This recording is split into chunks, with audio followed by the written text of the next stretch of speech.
Because John is the Managing Director and Principal Lawyer at the Human Rights Law Alliance, which provides legal advice to people who are under attack for living out their faith and convictions in public.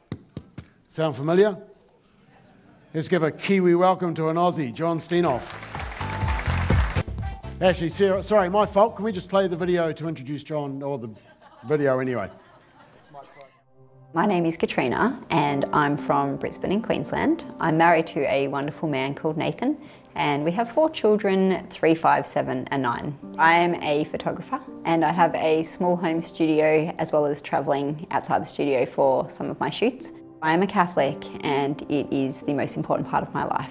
So in January 2020 I came across an event that was being run at the Brisbane City Library.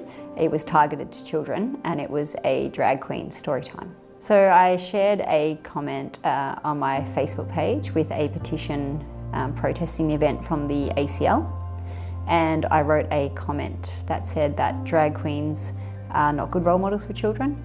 Out of the blue, I received an email from a complete stranger in Sydney who said that I had offended him with my post and that he was going to take me to court. I feel like it was just a post protecting the innocence of our children. So I'm in the car with my husband and my children on the way back from Mass, and I pull out my phone and there's another email from the same person, and it's a media release. It said, "Fellas, I'm just like an Alsatian dog. Once I grab hold of a gay hater's leg, I won't let go until the bone is bloodied and bare." In the email there was a snapshot of my Facebook page with a photo of my daughter. So when I saw this, I broke down in tears. I was really worried for my family. We didn't know what would happen. Would we lose the house? Would we lose my business? So we spoke to some friends and they told us that we should get in touch with the Human Rights Law Alliance. So I rang John at HRLA and that was the best thing that we could have done. He put us at ease and he was calm and professional and helped us to see that it might actually all be okay. We took a strong line in the defence and we made the claimant withdraw the case, but only after an extensive period of interaction with him and with the court, which was about 6 months. So I'm really glad that I had the courage to stand up for what I believe in, and I feel now that if others want to speak out about their faith, then it's really great to know that there is help out there for them.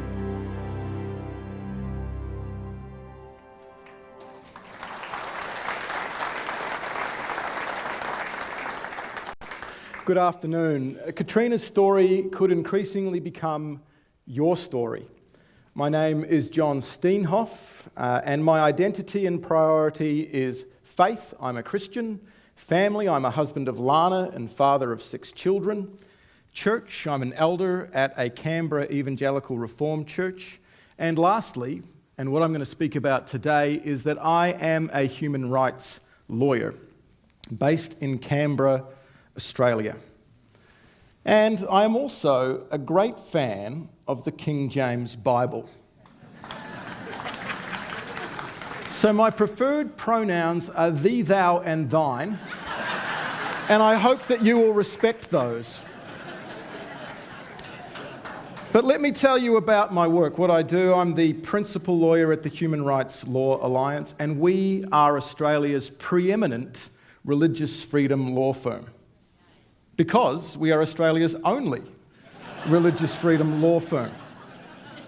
We were established in 2019 and we stand for freedom of religion, speech, thought and conscience.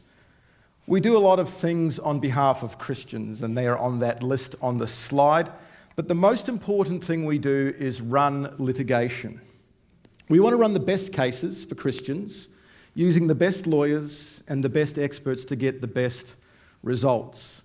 Because there are 2 ways to change the law. One is by passing good laws. That doesn't seem to be happening very often. And the other thing is to go through the courts, who shape the laws and how they are interpreted. And Christians have often been on the back foot in that regard. And why do we do it? Because religious freedom is under threat. Freedom of thought, speech, expression, association is under threat. Western society is increasingly hostile to Christians. And that's not just bad for Christians, it's bad for all people, all Australians, all New Zealanders. As Bob showed, nature abhors a vacuum. One religion will be replaced with another. And this new religion is a cruel master. It has a severe moral code, strict legalistic punishment. It has no grace, no forgiveness, and no restoration. So how is this unfolding in culture? I want to give you a bit of the Australian context with a whistle-stop tour, and I'm sure most of this is mirrored in New Zealand. The one thing we're seeing in Australia is secularisation. If you look at these graphs of how Australians identified in 1971, the dark blue is Christianity. Contrast that to 2021, and we have a marked decrease in those who publicly say that they are Christians. It is still just over 50%, but decreasing at a rapid rate, and the biggest increase is in the nones, those who profess no religion. So if I go back to 2017, one of the key waypoints was our same-sex marriage referendum, in which the results were yes, 61%, so about 2/3 of people, and no, 38.4%. At the time, there were questions about how this extension of the law, this change in the law, and the change of the definition of marriage would affect religious freedom. There were amendments that were proposed to the law, but which were pushed to the side to say, no, we'll deal with those later. So in 2018, we had an expert panel religious freedom review. It was chaired by Philip Ruddock, our former Attorney General. There were a record number of submissions about religious freedom. The report was kept secret by the government for 8 months until it was leaked by the media. And the report acknowledged that religious freedom is inadequately protected in Australian law and that Christians are facing increasing pressures. And one of the key recommendations was that a religious discrimination bill be passed to give religion the same protection as other protected rights. Well, in 2019, the big story of the year was Israel Folau fired by Australian Rugby for posting a biblical text in a meme, which offended a whole bunch of sinners, including many of us in this room, but particularly homosexuals. It had a gospel message in it, but that was largely ignored. And this was the rallying point for people to realise things are changing in society. We then had in 2020 an Australian conversion therapy law. Victorian laws established a gold standard that made it criminal to try and change a person's sexuality or gender identity. But these laws didn't just talk about aversive therapies like electric shocks or ice baths. It was about any conversation around sexuality and gender. And it didn't just apply to medical professionals or those in clinical practice. It applies to pastors, teachers, parents, everybody. Then in 2021, we had the failure of a religious discrimination bill in our parliament. It would have brought religious freedom up to the same level of protection as other rights like sex, disability, sexual orientation, gender identity. It was hijacked by LGBTQ activists to try and also use it to strip religious schools of their rights to teach according to their faith.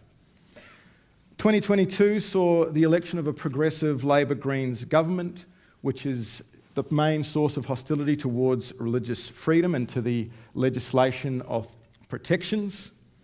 Then we had, of course, the firing of Andrew Thorburn by the Essendon AFL club, not for anything he said, but for his association with a church that said some things 12 years ago.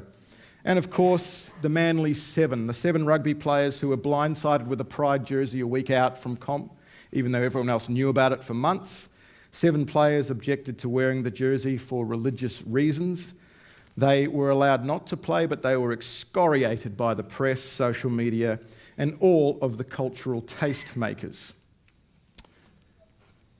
We live in a new age of secularism. Professor Patrick Parkinson expressed it well when he lamented the demise of what was a very ordinary religious discrimination bill, where he said the balance of power has shifted. We have moved from a pluralism where we can live and let live towards a progressive and sometimes very aggressive secularism. This is a hostile culture, but what's happening in law? So I want to take a high-level look at what's happening in the law, and Bob heard me give this talk once and said, when you come to New Zealand, they're not Australians, they're New Zealanders, so you're going to need to do this with a lot of pictures. But I don't often disagree with Bob, but I look around and I think he's wrong. You look like a very intelligent audience, and nonetheless, in accordance with Bob's wishes, I have given you some pictures. So let's take a high-level look at human rights law. The discipline of human rights finds its voice in UN documents like the Universal Declaration of Human Rights and the ICCPR, the International Covenant on Civil and Political Rights. Now, this is a framework that was developed within a Western context.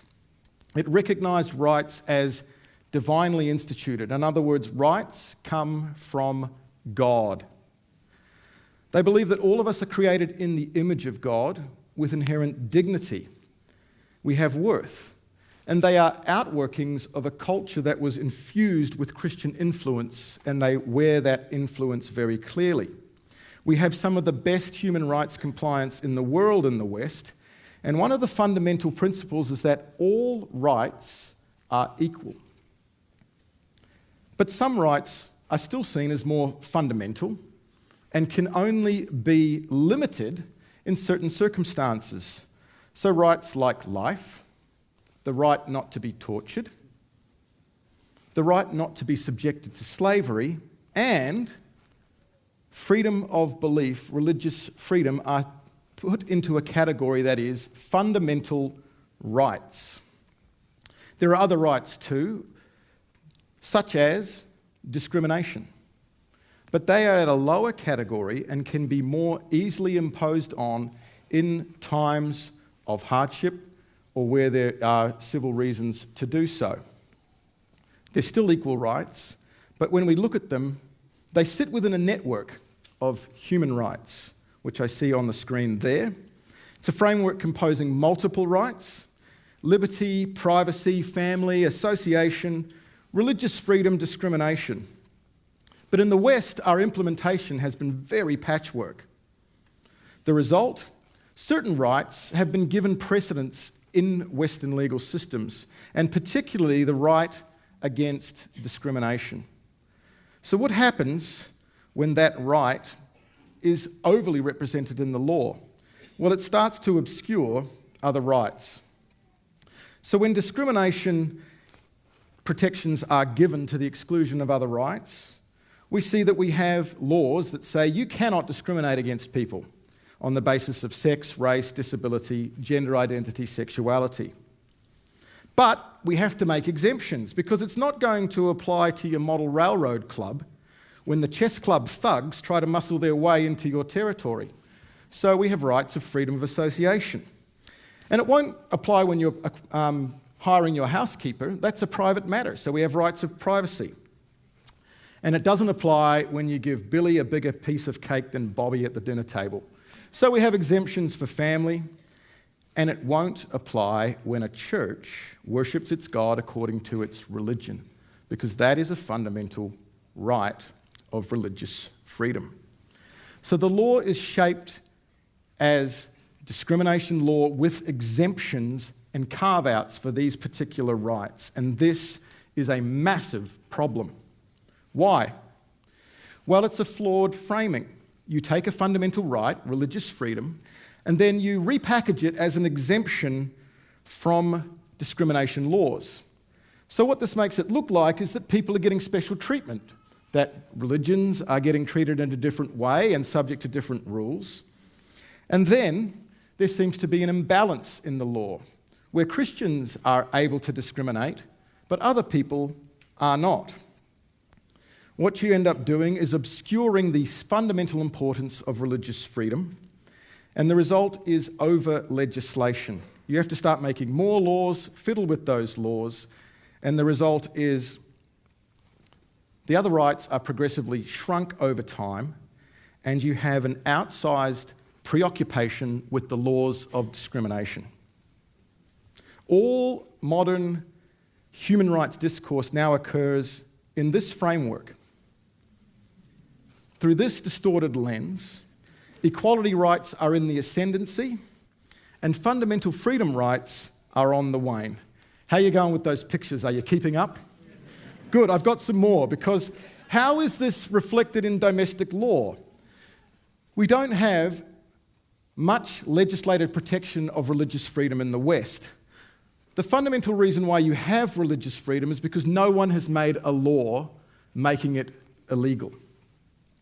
We have protections in the common law: separation of powers, independent courts, procedural rights, checks and balances, and you start out with what you have on the screen there, a largely capacious and untrammeled right of religious freedom. But Western nations are seeing an increase in social engineering laws. They legislate a new morality without any balance for religious freedom. The laws themselves are not expressly targeted at Christians in most cases, but they do then have an effect on religious freedom. So you have same-sex marriage, and then you get restrictions on charities who believe in historic orthodox positions on marriage, and you get the exclusion of churches who may believe differently. You get conversion therapy laws. Prayer becomes illegal in certain circumstances. Churches that uphold the orthodox teachings on human identity, who encourage people to accept and live with biological reality, they face jail and they face prosecution under these laws. We get hate speech laws. Any exclusive claim of the gospel then by definition becomes hate speech. Abortion, we then have exclusion zones preventing sidewalk counselling. We have hospitals, often religiously founded and run, being forced to participate. And doctors and nurses have their rights of conscientious objection removed. And it happens the same with birth certificates, euthanasia, prostitution, safe schools, the program which indoctrinates children into a particular harmful ideology, and the removal of exemptions for Christians. And what you get is a shrinking window for people of Christian faith, a public square that excludes the Christian voice. So how do we fight? Well, this is where the Human Rights Law Alliance comes in. We are committed to helping Christians who face hostility in the public square. Let me take you through some of the work that HRLA does in some of our cases. Now, this first one I was going to talk about was Alan Duxfield. He was a street preacher who was proclaiming his faith in complete compliance with COVID legislation at the time of COVID. You remember that? And he got targeted and bullied by the police. We represented him in the criminal case and managed to get him completely cleared of all claims and released from the fine that they were trying to impose on him. And we got some incredible footage from the body cam of the police showing some bullying of this guy who was just going about exercising and sharing the gospel while he did it. So that was a success. But what I really want to tell you about, and what I want you to imagine on the screen, is Max, who is a teacher, because I see in New Zealand you've just had a case of a teacher who was fired for not using anti-realist pronouns and names for a child. Now, Max is a young high school teacher in New South Wales.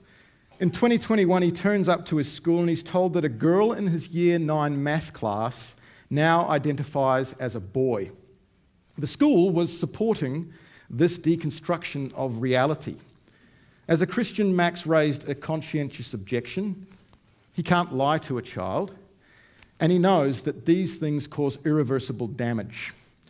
So when he asked questions at a training session about the clinical evidence that goes against transitioning young kids and the irreversible damage it causes, his microphone was cut off. But he proposed an accommodation, because that's what we're about as Christians, trying to live alongside people of differing views. He said, I'll teach the other math class, and I'll find a new job at the end of the term because this isn't going to work. But this was rejected, and he was frog-marched out of the classroom. So HRLA represented Max.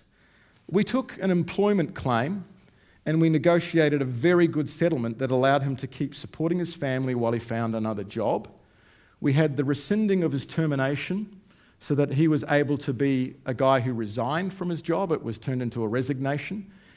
He received an apology, and my favourite thing was that we convinced them that they should put in a page-long celebration of his time at the school and his long service that we wrote and got put into the school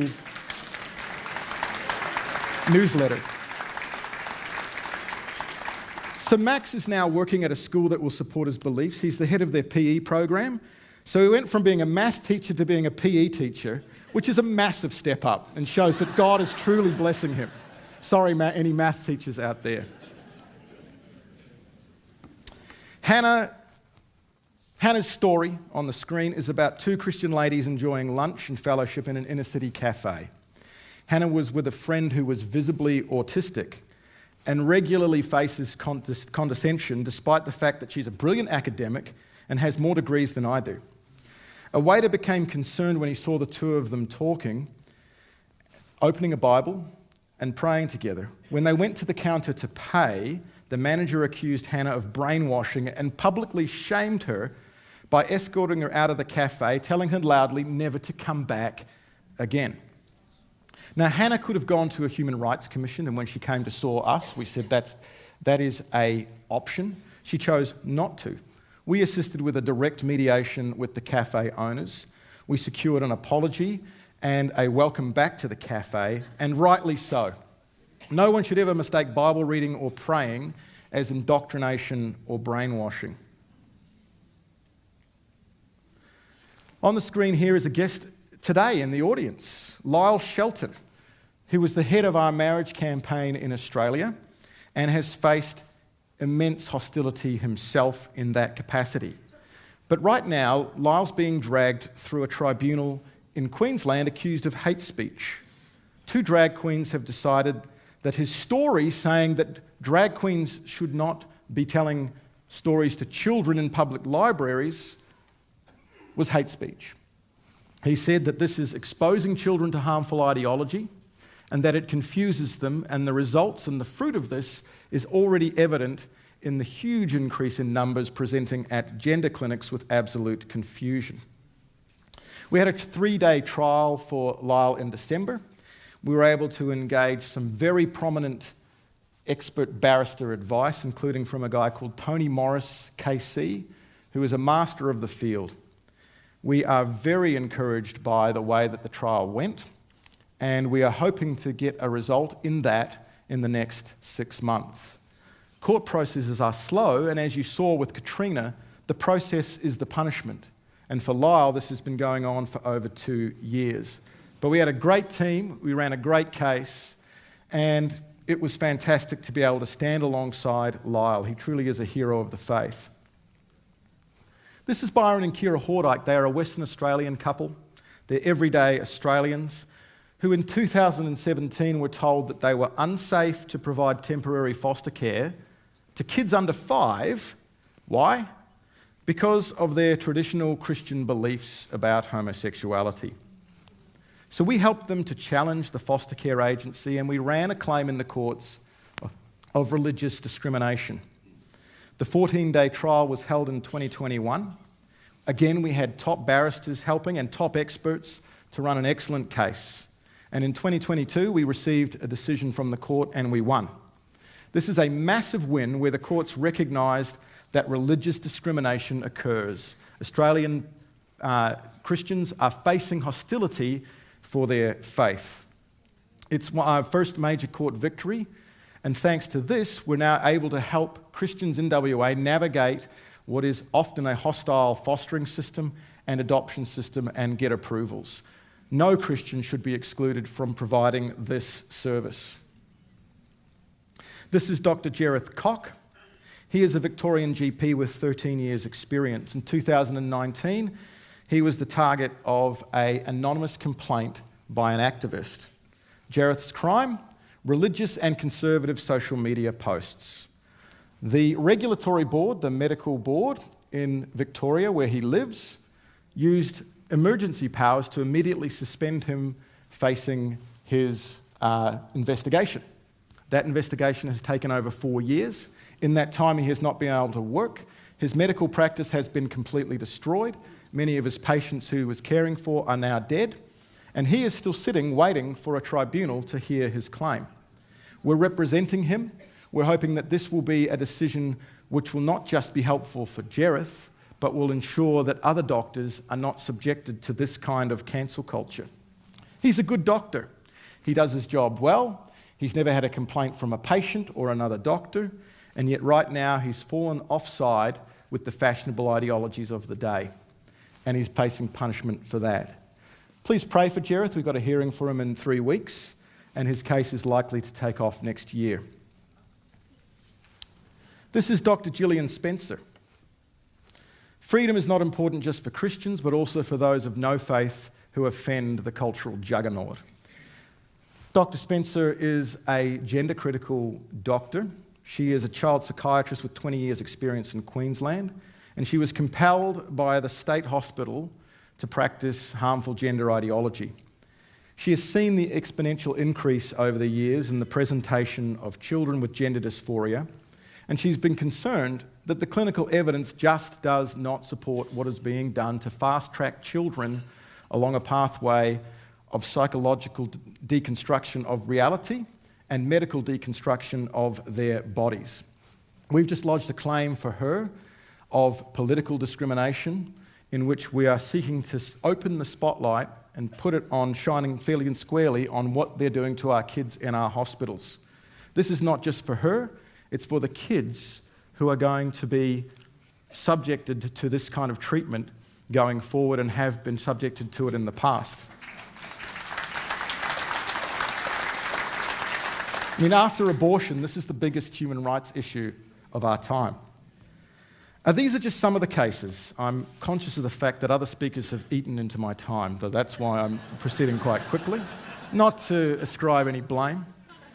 So, these are just some of the cases. One of the things we do is put together a booklet, which you'll have to come to Australia to get, which catalogues all of the religious freedom cases, because when we appear before politicians, they say, "What's happening to Christians in society? We don't see any hostility. This is a persecution complex." Well, this has over 50 cases of Australians who faced hostility for their faith, and we're doing a new version which will have at least 20 more stories in it. And you can see these at australiawatch.com.au, which we also keep as a live record of these cases. Now, when I speak in public, I realise that I'm a terrible motivator. People come out a little bit shell-shocked and overwhelmed at what's happening, and that's not what my aim is at all. What I want is for people to be filled with resolve, to set their face towards courage. So let me give you some take-home points.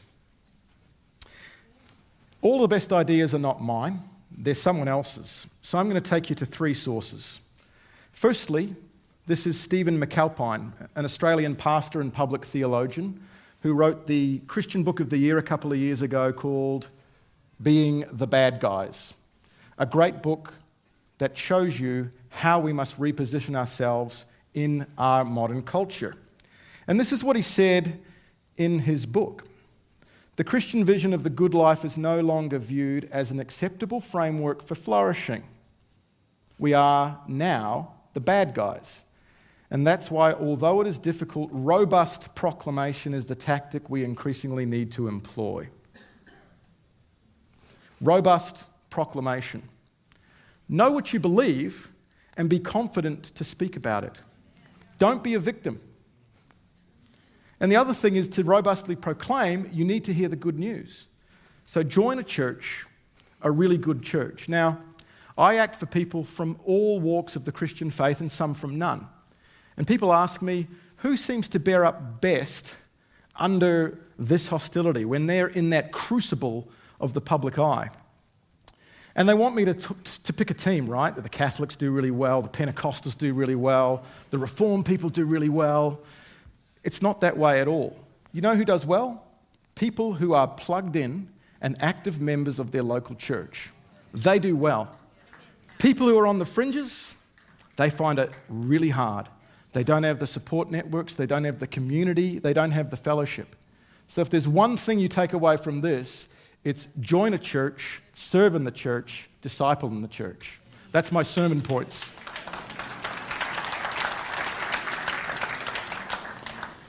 The other advice is from Alexander Solzhenitsyn, and it's simply this: live not by lies. He wrote this in 1974, but it's prescient for today. The thing that will truly set you free is a personal commitment to not live by lies. How does this work? He says, do not say, write, or affirm or distribute anything that distorts the truth. Do not participate in anything where you don't believe the cause. Don't take part in a meeting where the discussion is forced and no one can speak the truth. Walk out of events when you hear a speaker utter a lie. Please don't walk out yet. Ideological drivel or shameless propaganda. And do not support journalism that distorts or hides the underlying facts.